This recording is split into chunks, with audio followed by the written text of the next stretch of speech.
What's up, YouTube? Want to just discuss what's going on with Triple G and Canelo Alvarez, potential upcoming fight in September. I hope this fight goes down. I hope we hear something soon, because we're halfway point to that 15 days where they got to negotiate as mandated by the WBC. I think we'll see the fight. There's a lot of people out there that don't think it'll happen. But I can't see. Canelo's in a corner, everybody. I can't see him dropping his belt. I can't see him allowing this fight to go to purse bid. And I can't see, basically, I can't see either of those two things happen. So I think they're going to negotiate. I hope it's at 160. I could live at 158, but still, the principle of it all, it's for the middleweight title. It should be at 160. But hopefully we get this fight. Now, this is what I want to see. Well, let's talk about Canelo real quick.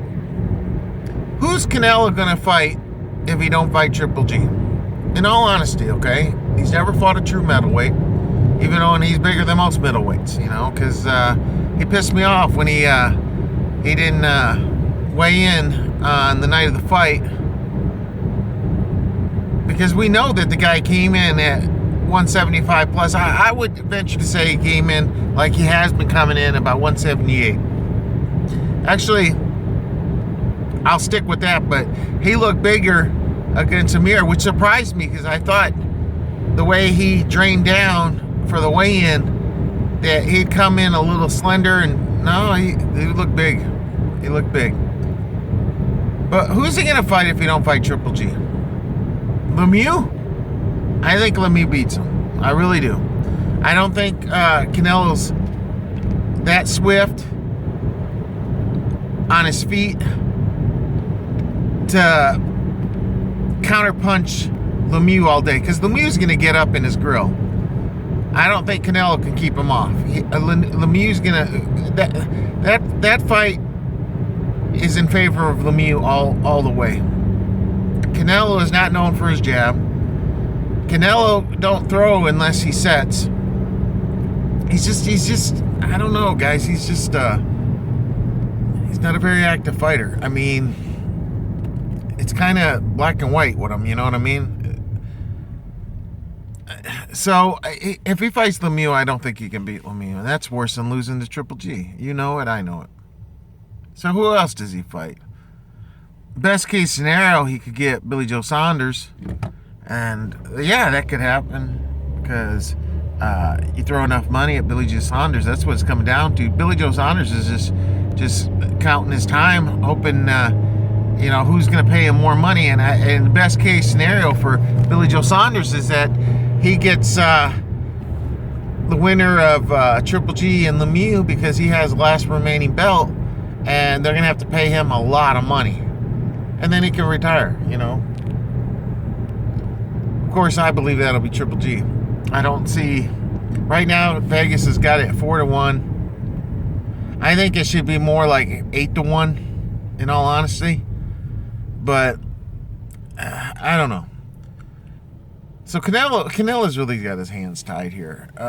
He's farting around at this 155. He's a 160-pound fighter. He's young. I think he'll end at 175 before his career is over if he doesn't get hurt too bad against Triple G. He could get hurt bad, man. And you know how it is. You get hurt like James Kirkland did against that Japanese fighter.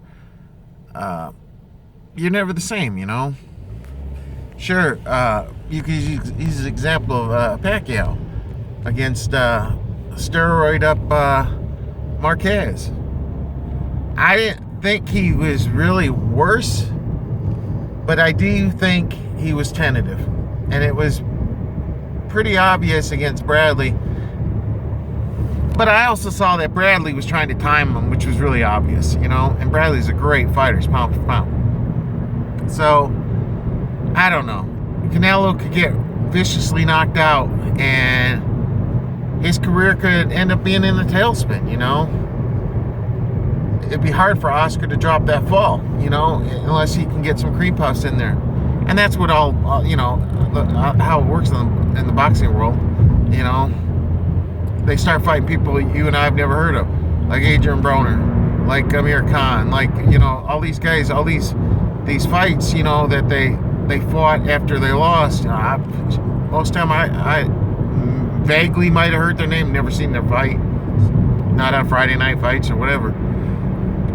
So I don't know where Canelo goes.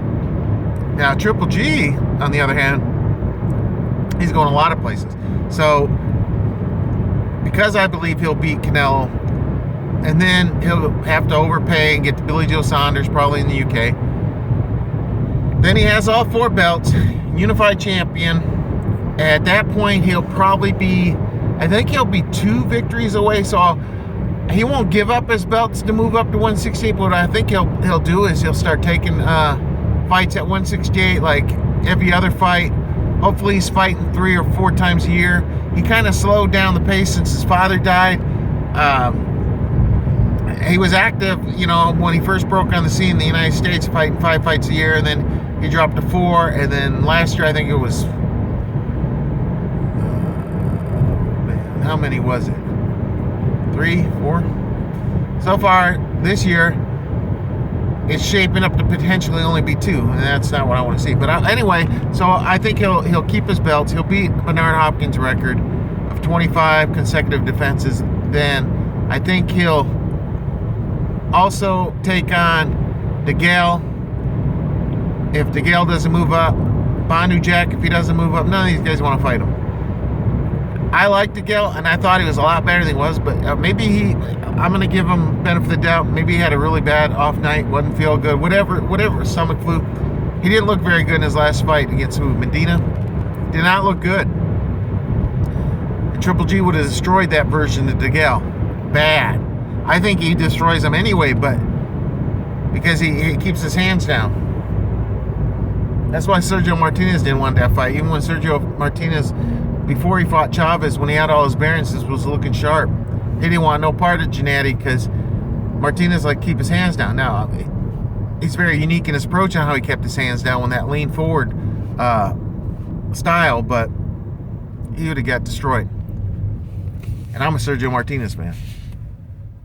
I don't think Bandu Jack will fight him.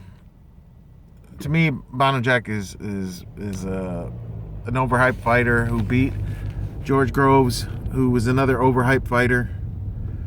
But you know, whatever, it'll look good. And then I'm really curious of how Andre Ward looks after the Kovalev fight, if he actually steps in the ring with Kovalev.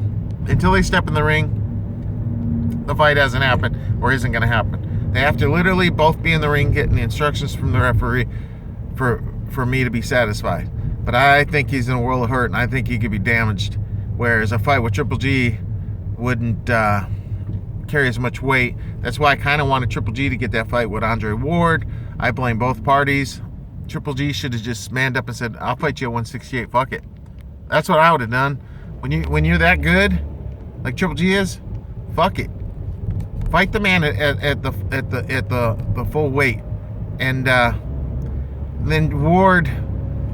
You know, when Triple G was at that sit down with HBO and said, "Yeah, I'm ready to fight you," the discussion should have happened right then and there. They should have worked it out. The only thing I got out of Ward's side is where they said, "Okay, look, Triple G, we'd be interested in fighting you 50-50. I don't know if Oakland was in play or not. Probably would have been. Probably been the concession that Triple G would have given to. But hey, let's fight a year out. Fuck it. Triple G didn't know where he was going to be at that point in his career as far as his unifying titles, but I would have signed on the dotted line for that fight because, like I said, Kovalev is gonna hurt Andre Ward real bad, and Andre Ward won't be the same fighter. And you can blame it on inactivity, whatever. But this same guy that ran from DeGale, why? Makes no sense. I don't think DeGale was, miles ahead of Andre Ward by any means. I still consider Andre Ward a better fighter, but why would he not speak the guy's name and not take the fight with him. His top competition at 168 before he moved up. Ultimately, I think we've got 4 years of domination, hopefully 5, but 4 years solid domination by Triple G, and I think it'll go up to 175, and I think that the fight fans will demand the fight with Kovalov, and I still favor Triple G. Just more weight, more power. You know, I saw where one guy described Triple G as having 2 bricks. Yeah, that's basically it. The guy knows how to extend the punch perfectly into the person's face. You know, tell me what you guys think. I'm real excited about these negotiations with Canelo. I think it won't hurt Canelo's career by any means, but I think it could hurt him as a fighter, depending on how bad he gets beat up. Thanks for watching. Take care. Bye.